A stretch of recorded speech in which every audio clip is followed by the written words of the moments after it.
Hello friend, this is Vihan. HRTC conductor post code 1031। आप सभी को क्लियर है कि हमारी एक सीरीज चल रही है, previous year question paper series, और ये सीरीज आपके एग्जाम तक चलेगी। इस सीरीज के माध्यम से आपको टॉपिक, सब टॉपिक और साथ में एडवांस लेवल बताया जा रहा है। कम से कम आज तक जितने भी HRTC के पेपर हुए हैं, हम सब कुछ कवर करने वाले हैं। क्वेश्चंस बहुत इंपॉर्टेंट रोल प्ले करेंगे। क्वेश्चंस की तरफ बढ़ते हैं। क्वेश्चंस है, यहाँ पर एग्जामिनर क्वेश्चंस पूछ रहा है कि निम्नलिखित में से कौन सी वायुमंडलीय परत है जो पृथ्वी से संचरित रेडियो तरंग को दोबारा पृथ्वी पर परावर्तित करती है। Which of the following atmospheric layers reflects radio waves that are transmitted from the earth again back to the earth. Question देखिए, क्वेश्चन आपका बन रहा है लेयर्स क्वेश्चन, एटमॉस्फेयर का लेयर्स क्वेश्चन एग्जामिनर पूछ रहा है, लेकिन आपको ये सारी चीजें क्लियर होनी पड़ेंगी। फ्रेंड्स, हमारा जो वातावरण है पृथ्वी की सतह से शुरू होकर 5 लेयरों में ये डिवाइडेड है, जिसमें आपका क्षोभमंडल यानी कि जिसे हम ट्रोपोस्फेयर कहते हैं, समताप मंडल को हम स्ट्रेटोस्फेयर कहते हैं, मध्य मंडल को हम मेसोस्फेयर कहते हैं, तापमंडल को हम थर्मोस्फेयर कहते हैं। देखिए, तापमंडल को हम आयन मंडल भी कहते हैं, तो ये भी आप याद रख लेना। और आपका एक हो गया बाह्यमंडल, जिसको हम एक्सोस्फेयर कहते हैं। फ्रेंड्स, अब जितने भी लेयर्स हैं, इन सभी लेयर्स में कोई ना कोई घटनाएं होती रहती हैं, और एग्जामिनर इन्हीं लेयर से क्वेश्चंस आपके एग्जाम में पूछ लेता है। अगर हम ट्रोपोस्फेयर की बात करें यानी कि क्षोभमंडल की बात करें, तो सबसे निचली परत होती है, और इसमें किस टाइप की घटनाएं होती हैं, जैसे कि आपका कोहरा हुआ, कोहरा बन रहा है, काफी घना कोहरा है, बादल, ठंड, बारिश, तूफान, ये सारी किस चीज में हो रही है? ये आपके ट्रोपोस्फेयर में हो रही है। और एग्जामिनर यही क्वेश्चन पूछ लेगा कि रेनिंग यानी कि बारिश, बादल बनना किस लेयर में होता है, तो आपको याद रखना है ट्रोपोस्फेयर में। फ्रेंड्स, एक चीज नोट डाउन कर लीजिए कि क्षोभमंडल की ऊपरी सीमा को हम ट्रोपोपॉज कहते हैं। ठीक है, क्षोभमंडल की ऊपरी सीमा को हम ट्रोपोपॉज कहते हैं। देखिए, नेक्स्ट हम बात करेंगे यहाँ पर समताप मंडल यानी कि स्ट्रेटोस्फीयर की भी आपको मैं यहाँ पर चीज बता देता हूँ। स्ट्रेटोस्फीयर, फ्रेंड्स, स्ट्रेटोस्फीयर लेयर में क्या होता है, आपके जितने भी जेट विमान है, हवाई जहाज है, वो इसी लेयर में उड़ते हैं, स्ट्रेटोस्फीयर में ही उड़ते हैं। ठीक है फ्रेंड्स, ओजोन लेयर का इसमें काफी इंपॉर्टेंस देखने को मिलता है। ओजोन लेयर पृथ्वी की सतह से 15 से 35 किलोमीटर की ऊंचाई पर लगभग समताप मंडल के भीतर स्थित होती है, और यहीं से क्वेश्चन एग्जामिनर पूछ लेता है कि ओजोन लेयर कहाँ पे होती है। तो आपको याद रखना है कि ये आपकी होती है समताप यानी कि स्ट्रेटोस्फीयर में होती है। फ्रेंड्स, ओजोन लेयर एक सुरक्षा कवच के रूप में काम करता है। आप सभी को क्लियर है कि पराबैंगनी जितनी भी किरणें हैं वो हमें बचाती हैं, ओजोन लेयर बचाती है। फ्रेंड्स, पॉइंट नोट करिए, स्ट्रेटोस्फीयर की ऊपरी सीमा को स्ट्रेटोपॉज कहते हैं। ठीक है, इसकी जो ऊपरी सीमा रहती है उसको हम स्ट्रेटोपॉज कहते हैं, स्ट्रेटोस्फीयर की ऊपरी सीमा जो है। ठीक है, अब हम यहां पर बात करेंगे मध्यमंडल की। मध्यमंडल यानी कि मेसोस्फीयर। फ्रेंड्स, सबसे ठंडी परत होती है ये। अंतरिक्ष से इसमें प्रवेश करने पर जितने भी उल्कापिंड हैं वो इसी लेयर से जल जाते हैं, यानी कि मध्यमंडल, मेसोस्फीयर। अब हम बात करेंगे यहां पर आयनमंडल, और आयनमंडल को ही मैंने आपको क्लियर किया है कि थर्मोस्फीयर। ठीक है, तापमंडल, 2-3 नाम इसके रहते हैं। हिंदी में आपके 2 नाम है, तापमंडल, आयनमंडल। ठीक है, और इंग्लिश में थर्मोस्फीयर। फ्रेंड्स, पृथ्वी पर प्रसारित रेडियो तरंगे इन परतों द्वारा पृथ्वी पर वापस परावर्तित होती हैं, और एग्जामिनर ने यही क्वेश्चन पूछा था। एग्जामिनर क्या पूछ रहा था कि कौन सी वायुमंडल परत है जो पृथ्वी से संचरित रेडियो तरंग को दोबारा पृथ्वी पर परावर्तित करती है। तो मैंने अभी आपको क्लियर किया, आयनमंडल यानी कि आयनोस्फीयर। ठीक है, अगर आयनोस्फीयर ऑप्शन में नहीं होता तो आप थर्मोस्फीयर को भी चूज कर सकते थे। ठीक है, क्योंकि मैंने अभी आपको क्लियर कर दिया है कि थर्मोस्फीयर इंग्लिश का नेम है, तापमंडल, आयनमंडल, ठीक है, ये आपके हिंदी के नेम है, और आयनोस्फीयर भी ऑप्शंस में एग्जामिनर पूछता है कंफ्यूज करने के लिए। क्लियर? अब देखिए, एक्सोस्फीयर में आपको मैं क्लियर करवा देता हूं, यानी कि बाह्यमंडल।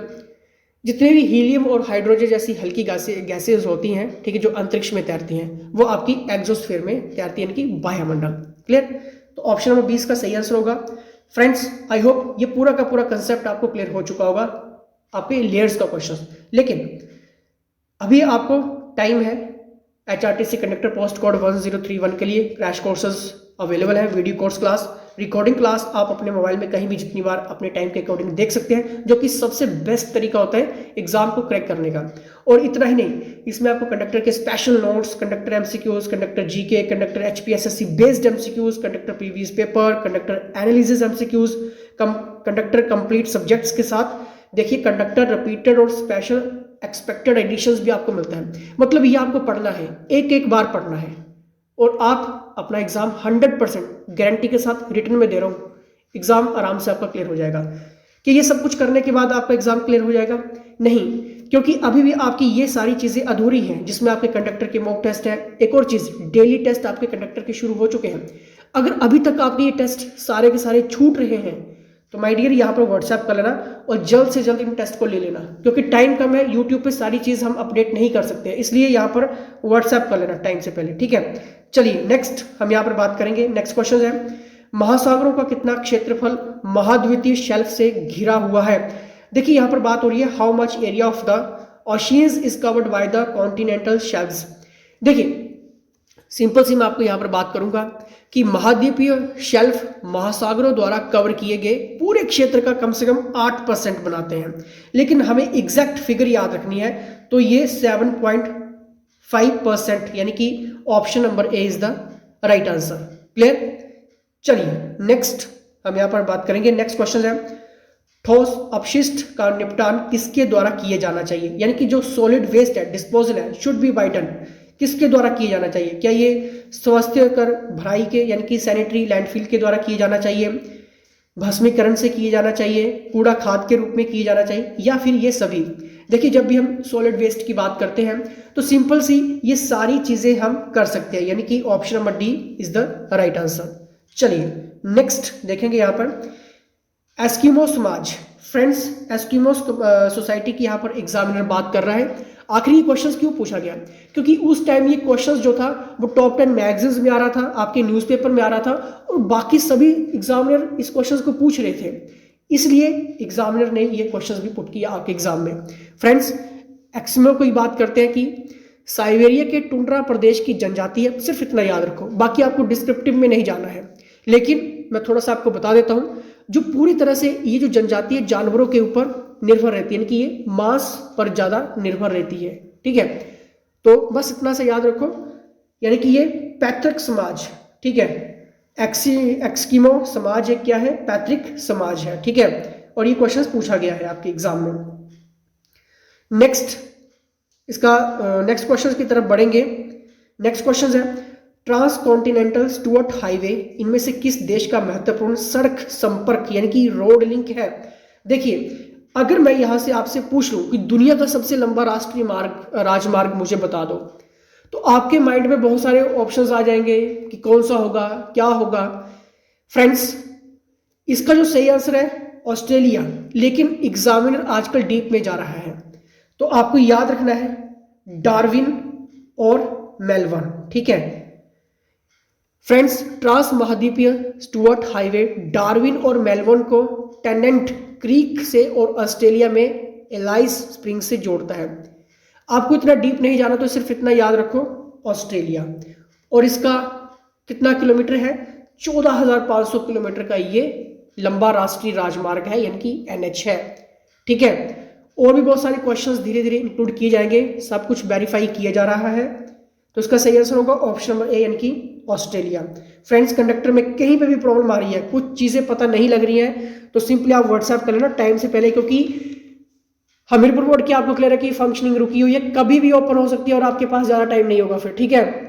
नेक्स्ट हम यहाँ पर बात करेंगे मॉनसून क्षेत्र में अधिकतम बारिश होती है, कहाँ पे होती है जी?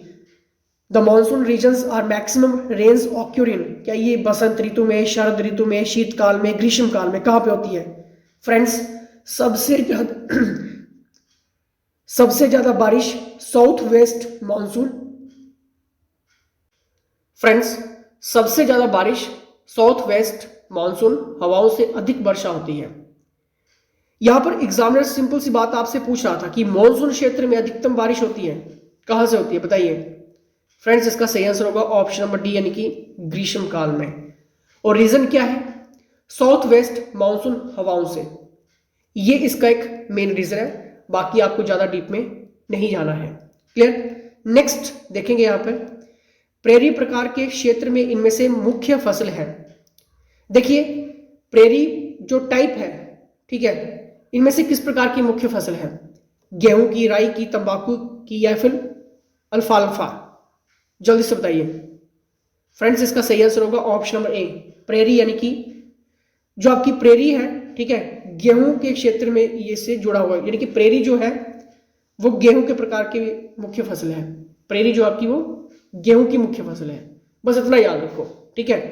और यहां से काफी एडवांस लेवल भी अभी आपके क्वेश्चंस मिस ना हो जाए तो ज्यादा से ज्यादा कलेक्शंस लेने के लिए यहाँ पर व्हाट्सएप कर लेना। सिर्फ एक बार पढ़ना है आपको, एक बार क्वेश्चंस देखने हैं, ठीक है, क्योंकि कंडक्टर निकाला है तो ऑब्जेक्टिव अच्छे से पढ़ के चले जाना, क्वेश्चन नहीं छूटेगा, ये मैं आपको लिखित में आपको मैं गारंटी दे सकता हूँ, ठीक है। चलिए नेक्स्ट यहाँ पर बात करेंगे। नेक्स्ट क्वेश्चन है संसार का सबसे बड़ा एस्बेस्टस खदान है। देखिए एस्बेस्टस क्या होता है आपका? एस्बेस्टस यानी कि कई प्रकार के खनिज सिलिकेटों के ये ग्रुप्स होते हैं, ठीक है।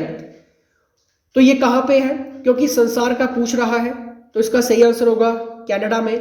लेकिन अगर इंडिया में पूछ रहे तो इंडिया में आपका कौन कौन से है? राजस्थान है और आपका आंध्र प्रदेश है।